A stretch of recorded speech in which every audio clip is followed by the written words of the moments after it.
Let me tell you my story to validate the things that I have been talking about in my other videos. And I have never really tell you specifically what happened to me because I was religious. I grew up in a very religious setting. The culture was filled with church talk, and most of my life as a little kid was raised in a so-called Christian home, but it's a combination of Christianity and old religion because my grandmother was a witch doctor. So I have watched and have participated in a lot of her deals with people who were affected by demons and what we call in those days the evil spirits. So I was aware of that, but I had no other notion of what might come because that was life, that was normal life. And then the summer of 1970, a team of young people from the States came to my little island to share with us what happened to them. And most of these young people who came were young people originally from my village, but they came to the United States. And so they became, quote, what we call back then holy rollers. That's what we call all of these people. And when they were coming to our village, we were told by the older folks, go and watch the holy rollers. They're going to roll and all that.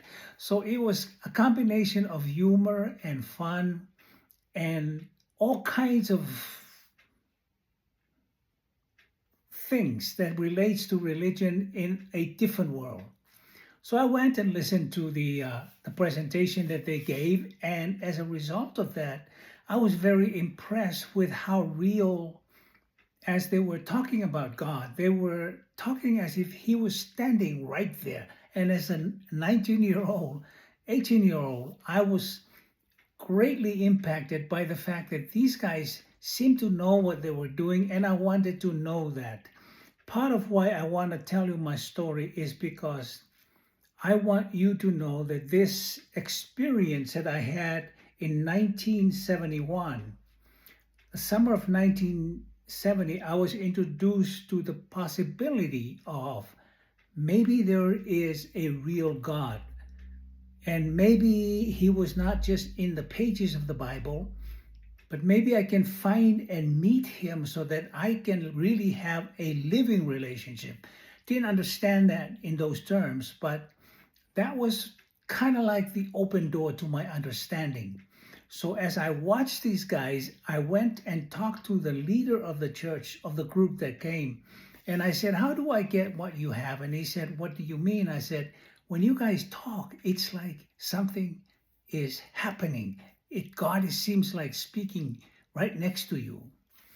And so the leader of the church says, "What, son, if you're interested, just read the book of Revelation." Now, I have a Bible in those days. I have a Samoan Bible. Translating the whole Bible has been translated into my native language.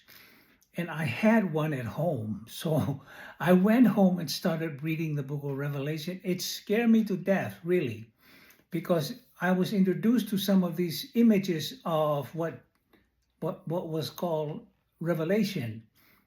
So when you talk about revelation, you're talking about ideas that are formulating in the mental and mind games.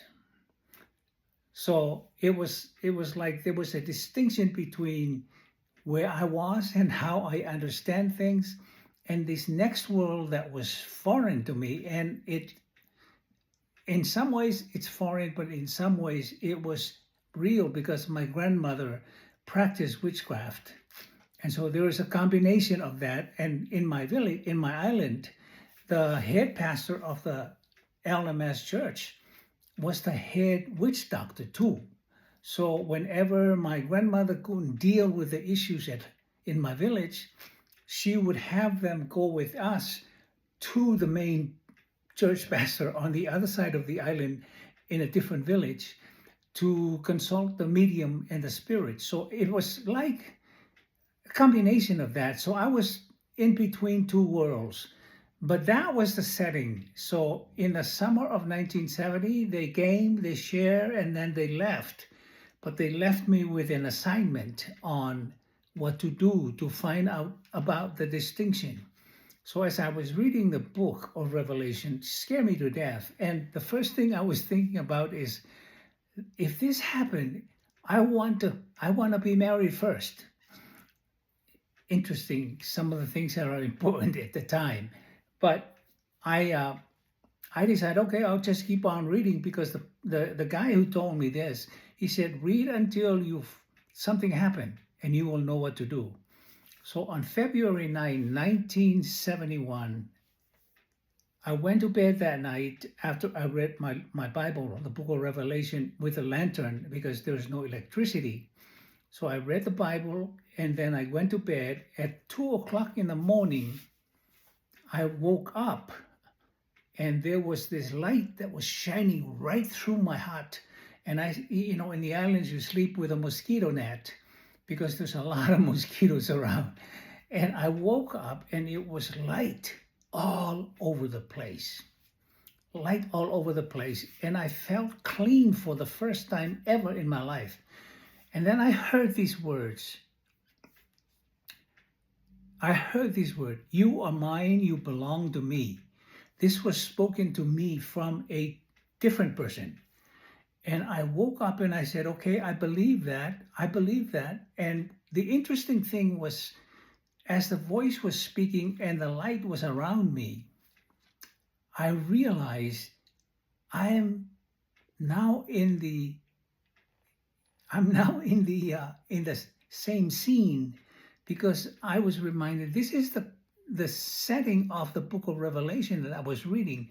There are things I don't understand, but they were clear. And what I felt was, I felt clean for the first time, and I felt the burden that I used to carry as a adopted kid lifted. And so I was free. And then I said, okay, I believe you. And then that morning I walked to school, where I go to high school is 9 miles away, in a footpath. And I went there, and the first person I wanted to talk to was my English biology teacher, who happened to be from America. And we became good friends in the process. And I went to his place there at the high school and knocked on the door, and I said, hey, brother, can I tell you what happened to me this morning? And he said, sure, come on, sit down. So we had a cup of coffee.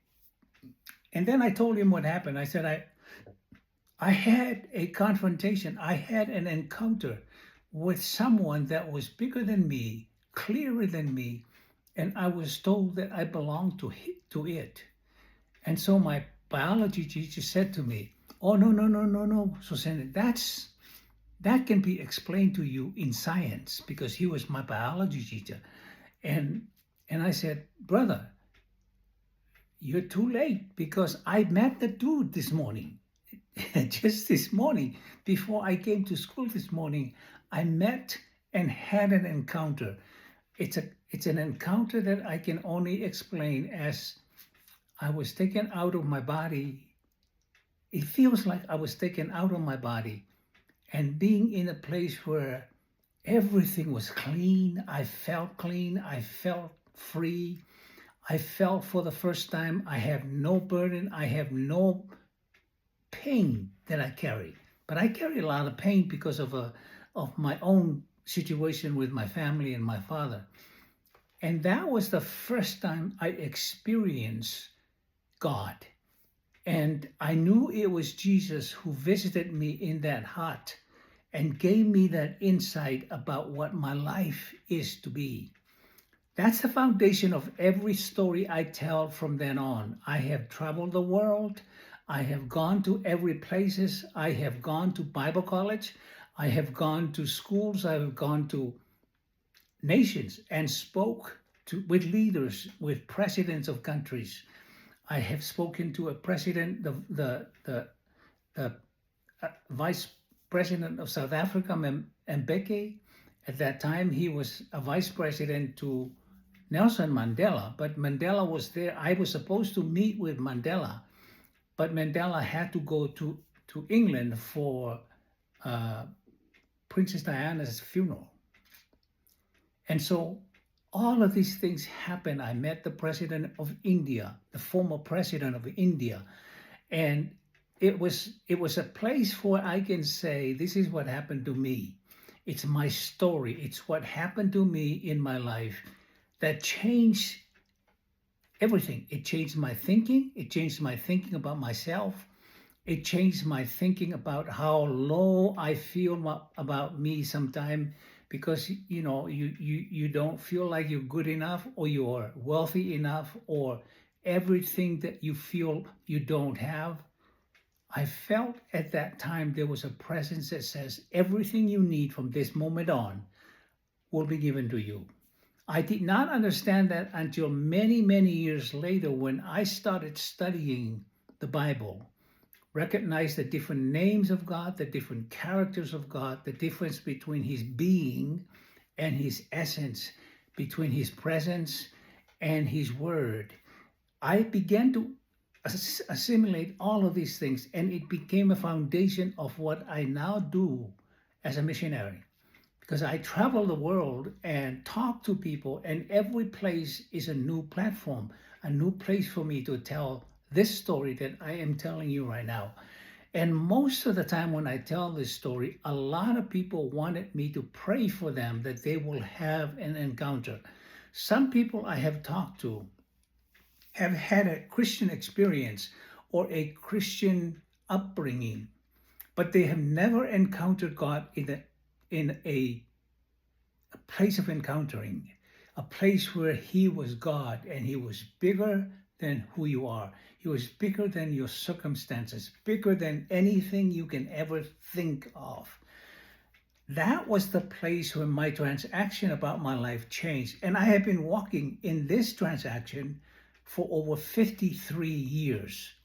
And the last 50 years has been spent on the field, the mission field. I step outside of organized religion and carry God with me. But he reminded me, your story has already been given to you. Your story was given back in your heart when you were 19 years old, and I came and revealed myself to you. My hope for you is that you will have an encounter with God that speaks of change, that everything in you begin to have a foundation in which you can stand on and says, this is real. And you can talk to people and they cannot deny the fact that you're talking about you. I'm not talking about their story. I'm not talking about a pastor's story or another leader's story. I'm talking about what happened to me. This is what happened, and this is what transacted, and this is how I felt. I felt clean for the first time. I felt free for the first time. And I didn't know what to do when I started, because the presence just showed up. And when it showed up, I woke up and I realized I'm in the middle of this light beam that shined right from the top of my hut into the mosquito net that I was sleeping in. And I woke up and there was a different presence there. There was another person and another presence. And one of the things that I later on discovered in life is that God is not just a name. He has a presence. And his presence brings light.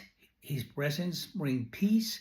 His presence brings forgiveness. His presence brings everything that you need to build as a foundation. That's why your story matters, because your story tells how and what happened at that moment of transaction or that moment of encounter where God became God and God is God.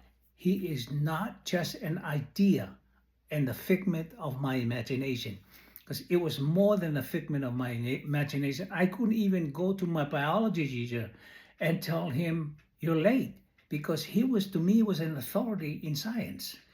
And so when I went to see him that morning, I went for the one intention, and that is to tell him what happened to me. And when he turned around and tried to bring the logic and the philosophy of the West to counter what happened to me, I stopped him and I said to him, sorry, bro, I just met the dude this morning. And it's as real then as it is today. It's real then as is what in my late 20s, my early 30s, my 40s, my 50s, my 60s, and my 70s. That story is still alive. It's a foundation of everything I do. It's a foundation of what I do towards the future. It's a foundation of how I serve other people. It's a foundation of what I do to help the body of Christ grow.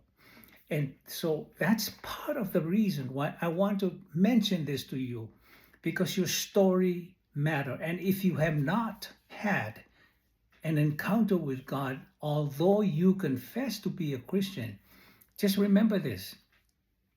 If God is bigger than you, if God is the creator and not you, and when he shows up in your life, he has to be different than just the idea of God. Because I met so many people who confess to be Christians, but they're only confessing to be Christians from the standpoint of understanding words.